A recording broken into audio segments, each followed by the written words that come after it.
Hey, colors out there. This is Nathan coming at you with another episode of Critiques and Paintovers. Today we're going to be looking at a piece done by Logicfun. I'll put a link to his DeviantArt account in the description so you can find him easily. I highly suggest you check it out. He does a lot of great work. He was asking for a critique on the Spider-Man piece, so I contacted him, and he was gracious enough to let me go ahead and do it for this on my YouTube channel. And first of all, I want to say, I really think you did a great job on this. There's some little things I'd like to point out that I really like a lot. It's like the atmospheric perspective back here on these buildings.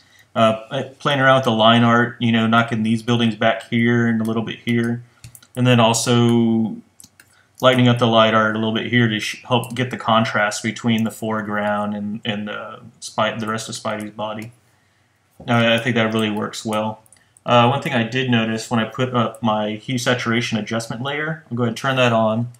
A lot of the buildings kind of get muddled together, and when I shrink that down, you see it kind of gets a little bit lost.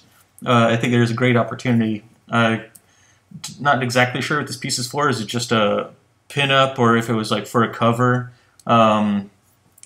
It's kind of designed for a cover. You have enough room up here on the top for like the logo, but I think the opportunity is missed to really help frame Spider-Man up using these foreground buildings right here.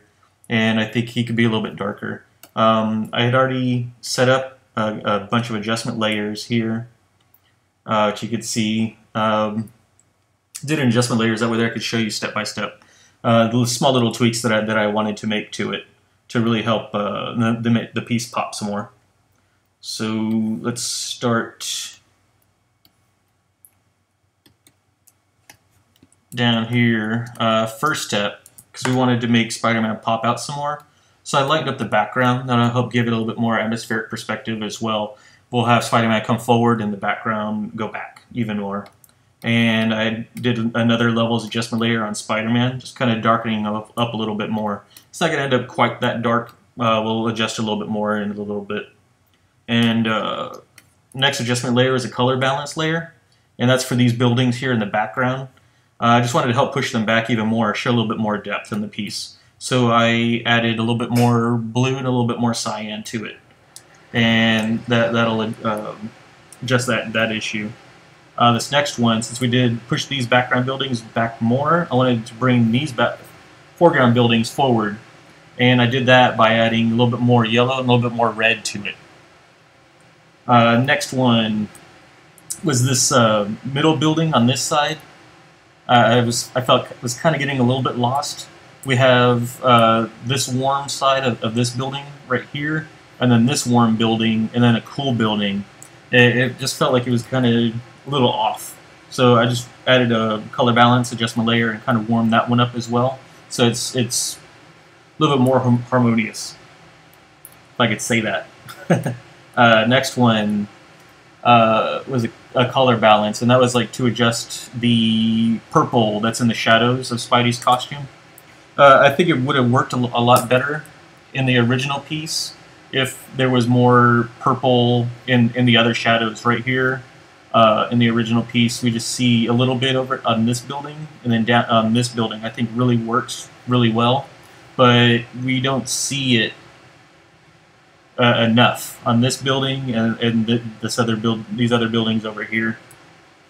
So what I did, I kind of toned it down a little bit with a color balance layer, just adding the reds and yellows back into it. I didn't want to do it too much, so I did knock that down to 70%. Next up, I felt the reds were a little bit too dark on what I was trying to do, so I lightened those up a little bit.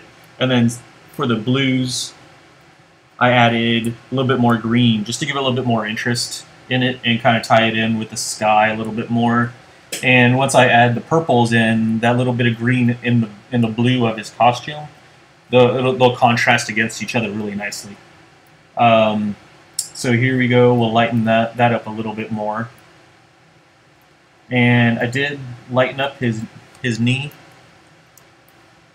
a little bit more, so it came a little bit more forward. And that'll help in a second when I show you this. This is just a multiply layer. and it's actually like a lilac, I guess you could say. Just put it on multiply and just add like that purple back into these foreground buildings as well, and that'll add a nice contrast when we put it back on our hue saturation adjustment layer. So you can see a little bit more of that U shape I'm talking about down here, and it's framing up Spider-Man very nicely. And here's you can see where I had that highlight on his leg, how that helps it pop out a little bit more. It shows, with the contrast. So I think that works very nicely. And last thing I wanted to do is, as you can see, I just want to put on a little bit more highlights on this foreground hand. It's just going to tie it in with these highlights that are everywhere else, but then also to help bring his hand a little bit more forward as well. And let's see. So we can see. Oops, let me go like that, and I'll just turn off my whole adjustment group. So you can see the contrast that helps to add. I guess I didn't put that back on multiply. 1 second. All right, there we go. Sorry about that. So we can see the contrast in the before and the after. And again, like, it's all up to individual taste. Like for me, I would like, where I felt the original was missing was just a little bit more, how do you explain it? A little bit more interest in the color choices. I mean, it looks great. It's rendered very nicely, but I think it just helps Spider-Man pop a little bit more in this type. So I don't know. That's about all that I had.